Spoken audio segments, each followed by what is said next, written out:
Good morning students. राजे अज का साडा टॉपिक है वार। ठीक है जी। सानू ये पता होना चाहिए कि वार की हुंदी है। वार साडे साहित्य का एक प्रमुख रूप आ। जे असीं वार दे शाब्दिक अर्थां की गल करिए तां वार दा अर्थ की है?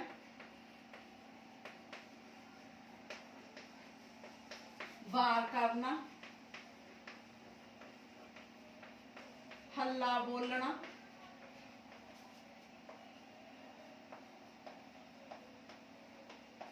ठीक है जी, निशावर होना,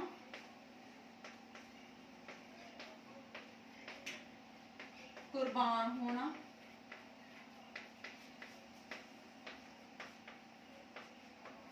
ठीक है जी। वार का अर्थ है वार करना, हल्ला बोलना, निशावर होना या कुर्बान होना। वार दे लई कोई इतिहासिक सूरमा हुंदा जिहड़ा कि युद्ध दे विच जां जंग दे मैदान दे विच शहीद हुंदा। ठीक है जी। हुण असीं नैक्सट गल करदे आ वार दे तत्त।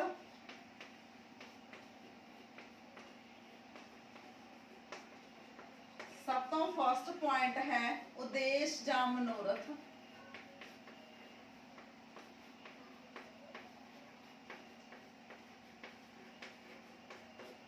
जे असीं वार की गल करिए तो वार का कोई ना कोई उद्देश या मनोरथ हुंदा। ठीक है जी। जिवें असीं वार की गल करते हैं, साडे पंजाबी साहित्य दे विच सब तो जिहड़ी प्रमुख प्रसिद्ध वार आ वो गुरु गोबिंद सिंह जी की झंडी दी वार लिखी गई है। ठीक है जी। गुरु गोबिंद सिंह जी द्वारा लिखी गई है झंडी दी वार।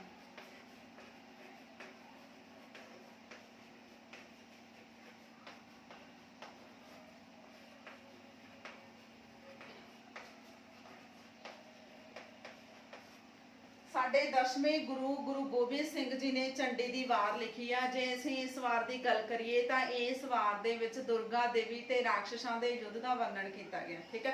इहदा मुख उद्देश या मनोरथ की गल करते हैं कि वार का कोई ना कोई मुख उद्देश या मनोरथ हुंदा। जिवें पुराने समय दे विच जदों जंग दे लई जिहड़े योद्धे सी ओह तैयार हुंदे सी तां उहनां नूं जंग दे लई तैयार करन दे लई जां जंग दे विच कुर्बान होण दे लई जां जंग दे विच वध चढ़ के हिस्सा लैण दे लई उन्होंने वारां सुनाईयां जांदियां सी। ठीक है जी। मतलब वार सुना के उन्होंने युद्ध के मैदान दे विच लड़न दे लई तैयार किया जांदा सी। नैक्सट है सेकंड पॉइंट है पात्र चित्रण।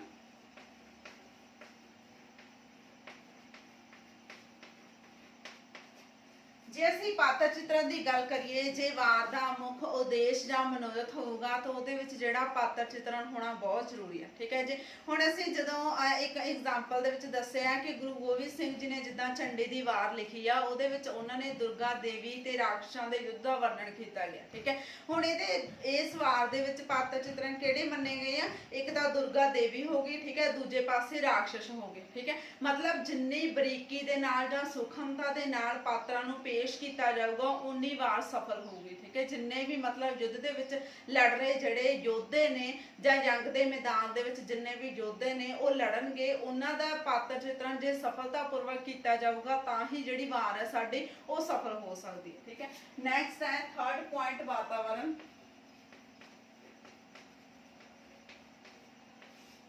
जे असीं वातावरण की गल करिए तो वातावरण दे विच आउंदा है कि जिद्दां असीं वार लिखनी आ उस समय दे विच वार लिखण दे लई जिहड़ा साडा वातावरण आ ओह किहो जिहा होना चाहिए। ठीक है। सब तो पहला वातावरण दे विच आ जांदा जंग दा मैदान। ठीक है। सूरमे योद्धे, सूरमे योद्धे इको ही हो गया, नगारे, ललकारे, तीर। ठीक है जी।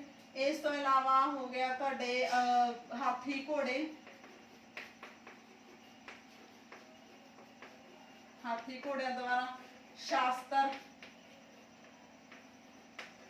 ठीक है। मतलब ये चीज़ों का होना बहुत जरूरी है। जिवें जे असीं वार की गल करिए तो वार के वातावरण दे विच जिस तरह जंग के मैदान दे विच जिहड़ियां जिहड़ियां चीज़ां वरतियां जांदियां ने ਉਹ वार दे विच ही आउणगीआं। ठीक है। जिवें जंग के मैदान दे विच तुसीं देख सकते हो, जिवें गुरु गोबिंद सिंह जी ने झंडी की वार दी अपने जंग के मैदान दे विच जिहड़ी वार दे विच उन्हां ने गल कीती है, जिस तरह का माहौल सी उत्थे, जिस तरह का वातावरण सी, उन्हां दे बारे दस्सिआ गया। जिवें जंग का मैदान होगा उहदे विच योद्धे भी होणगे, तीर भी होणगे, ललकारे भी वजणगे। ठीक है। करुणामय दृश्य भी होगा, योद्धे मरनगे भी, ठीक है। इस तो इलावा ਜਿਹੜੇ ਸ਼ਾਸਤਰ ਹੁੰਦੇ ਆ ਜਿਵੇਂ ਤੀਰ ਹੋ ਗਏ, ਤੀਰ ਕਮਾਨ ਹੋ ਗਏ, ਠੀਕ ਹੈ, ਜਾਂ ਕਿਰਪਾਨਾਂ ਹੋ ਗਈਆਂ ਜਿਹਦੇ ਨਾਲ ਆਪਸੀ ਯੁੱਧ ਲੜਿਆ ਜਾਂਦਾ, ਠੀਕ ਹੈ। ਨੈਕਸਟ ਹੈ ਸੰਧੀ। ਜੇ ਅਸੀਂ ਛੰਦਾਬੰਦੀ ਦੀ ਗੱਲ ਕਰੀਏ ਤਾਂ ਛੰਦਾਬੰਦੀ ਦੇ ਵਿੱਚ ਸਾਡੇ ਛੰਦ ਵਰਤੇ ਜਾਂਦੇ ਆ, ਠੀਕ ਹੈ ਜੀ। ਜੇ ਹੁਣ ਅਸੀਂ ਛੰਦਾਬੰਦੀ ਦੀ ਗੱਲ ਕਰੀਏ ਤਾਂ ਜਿਹੜੀ ਸਾਡੀ ਵਾਰ ਹੈ ਉਹ ਪੌੜੀਆਂ ਦੇ ਵਿੱਚ ਲਿਖੀ ਜਾਂਦੀ ਹੈ।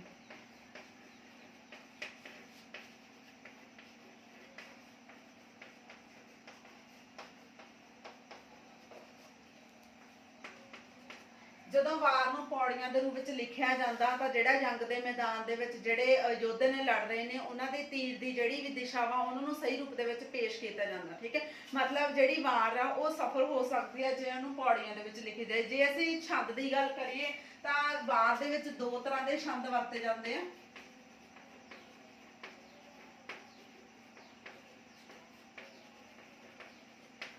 ਵਾਰ ਲਿਖਣ ਦੇ ਲਈ ਦੋ ਤਰ੍ਹਾਂ ਦੇ ਛੰਦ ਵਰਤੇ ਗਏ ਆ। ਸਭ ਤੋਂ ਪਹਿਲਾਂ ਹੈ ਨਿਸ਼ਾਨੀ ਛੰਦ, ਸੈਕਿੰਡ ਹੈ ਸਿਰਖੰਡੀ।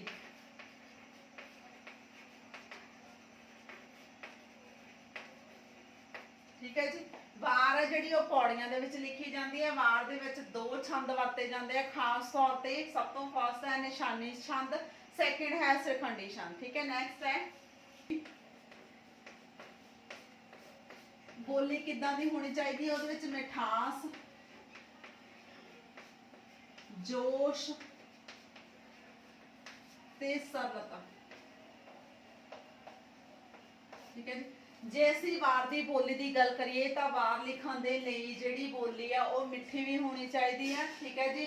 ਉਹਦੇ ਵਿੱਚ ਜੋਸ਼ ਵੀ ਹੋਣਾ ਚਾਹੀਦਾ। ਜਿਸ ਤਰ੍ਹਾਂ ਯੁੱਧ ਦਾ ਵਰਣਨ ਕਰਨਾ ਵਾਰ ਦੇ ਵਿੱਚ, ਤੇ ਉਹਦੇ ਲਈ ਜਿਹੜੇ ਆਪਸੀ ਯੋਧੇ ਆਪਸ ਦੇ ਵਿੱਚ ਲੜ ਰਹੇ ਆ, ਮਤਲਬ ਵਾਰ ਪੜਨ ਦੇ ਨਾਲ ਇਸ ਤਰ੍ਹਾਂ ਪੈਦਾ ਹੋਣਾ ਚਾਹੀਦਾ ਵੀ ਉਹਨਾਂ ਯੋਧਿਆਂ ਦੇ ਵਿੱਚ ਬਹੁਤ ਜ਼ਿਆਦਾ ਜੋਸ਼ ਪੈਦਾ ਹੋਇਆ, ਠੀਕ ਹੈ, ਤੇ ਸਰਲਤਾ ਵੀ ਹੋਣੀ ਚਾਹੀਦੀ ਹੈ, ਠੀਕ ਹੈ। ਨੈਕਸਟ ਗੱਲ ਕਰਦੇ ਹਾਂ ਅਸੀਂ ਅਲੰਕਾਰ ਤੇ ਬਿੰਬ।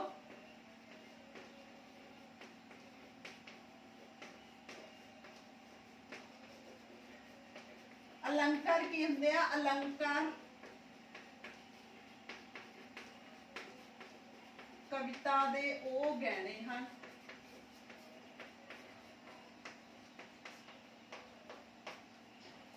जदों कवि अपनी कविता नूं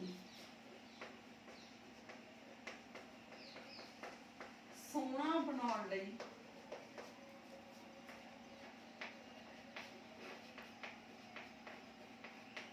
सहजमई जुगतां दी वरतों करदा है।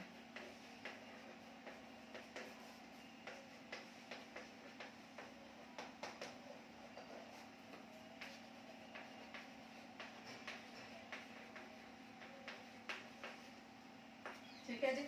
ਹੁਣ ਅਸੀਂ ਗੱਲ ਕਰਦੇ ਹਾਂ ਅਲੰਕਾਰ ਤੇ ਬਿੰਬ ਦੀ। ਮਤਲਬ ਵਾਰ ਲਿਖਣ ਦੇ ਲਈ ਅਲੰਕਾਰ ਤੇ ਬਿੰਬ ਵੀ ਵਰਤੇ ਜਾਂਦੇ ਆ। ਅਲੰਕਾਰ ਕੀ ਆ? ਅਲੰਕਾਰ ਕਵਿਤਾ ਦੇ ਗਹਿਣੇ ਆ, ਠੀਕ ਹੈ। ਜਦੋਂ ਜਿਹੜਾ ਕੋਈ ਵੀ ਕਵੀ ਆ, ਠੀਕ ਹੈ, ਉਹ ਆਪਣੀ ਰਚਨਾ ਨੂੰ ਲਿਖਦਾ ਤੇ ਆਪਣੀ ਰਚਨਾ ਨੂੰ ਲਿਖਦੇ ਸਮੇਂ ਉਹਦੇ ਵਿੱਚ ਸੌਜਮਈ ਜੁਗਤਾਂ ਦੀ ਵਰਤੋਂ ਕਰਦਾ। ਸੌਜਮਈ ਜੁਗਤਾਂ ਹੁੰਦੀਆਂ ਜਿਵੇਂ ਉਹਦੇ ਵਿੱਚ ਅਲੰਕਾਰ ਵੀ ਵਰਤਦਾ, ਰਸ ਵੀ ਵਰਤਦਾ, ਬਿੰਬ ਵੀ ਵਰਤਦਾ ਤੇ ਛੰਦ ਵੀ ਵਰਤਦਾ, ਠੀਕ ਹੈ। ਮਤਲਬ ਇਹਨਾਂ ਸਾਰੀਆਂ ਚੀਜ਼ਾਂ ਨੂੰ ਵਰਤ ਕੇ ਆਪਣੀ ਕਵਿਤਾ ਨੂੰ ਸੋਹਣੀ ਬਣਾਉਂਦਾ। ਜਿਸ ਤਰ੍ਹਾਂ ਇਹਦੇ ਵਿੱਚ ਇੱਕ ਐਗਜ਼ਾਮਪਲ ਦੀ ਗੱਲ ਕਰੀਏ, ਜਿਸ ਤਰ੍ਹਾਂ ਇੱਕ ਇਸਤਰੀ ਆਪਣੇ ਆਪ ਨੂੰ ਸੋਹਣਾ ਬਣਾਉਣ ਦੇ ਲਈ ਬਹੁਤ ਸਾਰੇ ਗਹਿਣੇ ਪਹਿਨਦੀ ਆ, ਉਸੇ ਤਰ੍ਹਾਂ ਇੱਕ ਕਵੀ ਹੈ ਜਿਹੜਾ ਉਹ ਆਪਣੀ ਰਚਨਾ ਨੂੰ ਸੋਹਣੇ ਬਣਾਉਣ ਦੇ ਲਈ ਬਹੁਤ ਸਾਰੀਆਂ ਭਾਸ਼ਾਈ ਜੁਗਤਾਂ ਦੀ, ਸਹਜਮਈ ਜੁਗਤਾਂ ਦੀ ਵਰਤੋਂ ਕਰਦਾ, ਜਿਹਨੂੰ ਅਲੰਕਾਰ ਕਹਿੰਦੇ ਆ, ਠੀਕ ਹੈ ਜੀ। ਵਾਰ ਦੇ ਵਿੱਚ ਇਹਨਾਂ ਅਲੰਕਾਰਾਂ ਦਾ ਹੋਣਾ ਵੀ ਬਹੁਤ ਜ਼ਰੂਰੀ ਆ, ਠੀਕ ਹੈ। ਨੈਕਸਟ ਹੈ ਬਿੰਬ। ਬਿੰਬ ਕੀ ਆ? ਬਿੰਬ ਜਿਵੇਂ ਨਾਦ ਬਿੰਬ ਹੋ ਗਿਆ, ਚਿੱਤਰ ਬਿੰਬ ਹੋ ਗਿਆ, ਠੀਕ ਹੈ। ਮਤਲਬ ਜਿਹੜਾ ਕਵੀ ਆ ਉਹ ਆਪਣੀ ਰਚਨਾ ਦੇ ਵਿੱਚ ਬਿੰਬਾਂ ਦੀ ਵਰਤੋਂ ਵੀ ਕਰਦਾ। ਜਦੋਂ ਜਿਹੜਾ ਕੋਈ ਵੀ ਪਾਠਕ ਜਾਂ ਦਰਸ਼ਕ ਵਾਰ ਪੜ੍ਹ ਰਿਹਾ ਹੁੰਦਾ, ਠੀਕ ਹੈ, ਵਾਰ ਪੜ੍ਹਦੇ ਸਮੇਂ ਮਤਲਬ ਜਿਹੋ ਜਿਹਾ ਦ੍ਰਿਸ਼ ਵਾਰ ਦੇ ਵਿੱਚ ਪੇਸ਼ ਕੀਤਾ ਗਿਆ ਉਹੋ ਜਿਹਾ ਦ੍ਰਿਸ਼ ਉਹਦੇ ਅੱਖਾਂ ਦੇ ਸਾਹਮਣੇ ਘੁੰਮਣ ਲੱਗ ਜਾਂਦਾ, ਠੀਕ ਹੈ। ਜਾਂ ਨਾਦ ਬਿੰਬ ਹੋ ਗਿਆ, ਜਿਵੇਂ ਜਿਹੜੇ ਆਪਾਂ ਨਗਾਰਿਆਂ ਦੀ ਗੱਲ ਕਰੀਏ ਜਾਂ ਸ਼ਸਤਰਾਂ ਦੀ ਗੱਲ ਕਰੀਏ, ਤੀਰ ਕਮਾਨਾਂ ਦੀ ਗੱਲ ਕਰੀਏ, ਜਦੋਂ ਤੀਰ ਕਮਾਨ ਵੱਜਦੇ ਆ ਮਤਲਬ ਉਹਨਾਂ ਦੀ ਜਿਹੜੀ ਆਵਾਜ਼ ਆ ਉਹ ਪਾਠਕਾਂ ਜਾਂ ਦਰਸ਼ਕਾਂ ਦੇ ਕੰਨਾਂ ਤੱਕ ਗੂੰਜਦੀ ਆ, ਠੀਕ ਹੈ। ਇਸ ਤਰ੍ਹਾਂ ਜਿਹੜੇ ਅਲੰਕਾਰ ਤੇ ਬਿੰਬ ਵਰਤੇ ਜਾਂਦੇ। ਨੈਕਸਟ ਹੈ ਰਸ ਕੀ ਹੈ? ਇੱਕ ਸਹਜਮਈ ਆਨੰਦ ਆ,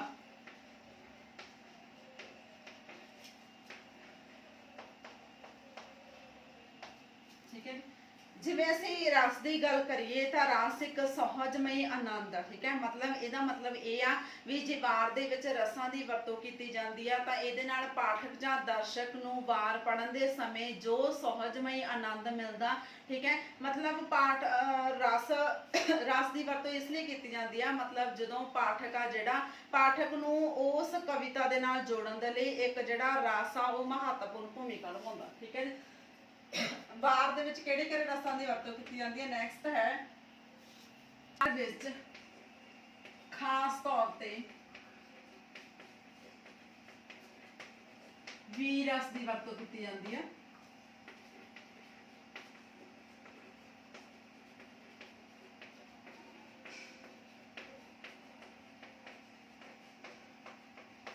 ਠੀਕ ਹੈ ਜੀ। ਜੇ ਰਸ ਦੀ ਗੱਲ ਕਰੀਏ ਸਹਜਮਈ ਆਨੰਦ ਆ, ਵਾਰ ਦੇ ਵਿੱਚ ਖਾਸ ਤੌਰ ਤੇ ਵੀ ਰਸ ਦੀ ਵਰਤੋਂ ਕੀਤੀ ਜਾਂਦੀ ਹੈ, ਠੀਕ ਹੈ ਜੀ। Thank you.